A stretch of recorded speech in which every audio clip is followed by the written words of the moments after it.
Magandang buhay mga kamanlalakbay, si Brother Ivan Panganiban. Narito po tayo sa Santuario Eucharistiko or Sacred Heart Parish dito po sa Cagayan de Oro.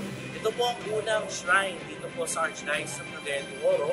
Naging isang parokya po noong 1974, kaya ngayong taon po nagsiselebrate po sila ng Golden Anniversary.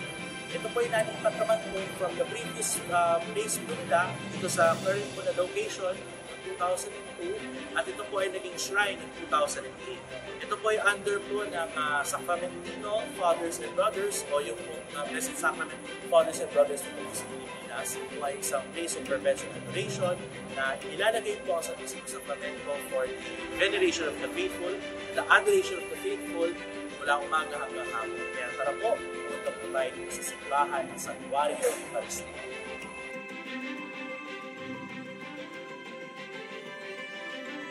Manalangin tayo. Panginoong Hesus, ibinigay mo sa amin ang Eucharistia upang palagian namin pagsaluhan ng iyong kabanal-banalang katawan at dugo na siyang magdudulot sa amin ng kaligtasan. Kami po'y nagpapasalamat sa kalakasan, kagalingan at pag-asang dulot ng aming pagtanggap sa iyong katawan at dugo. Manahan ka po sa aming mga puso upang maisabuhay namin sa araw-araw ang iyong mga salita na mahalin ka ng aming kapwa-tao. Pinupuri at sinasamba ka po namin o aming manunubos. Amen.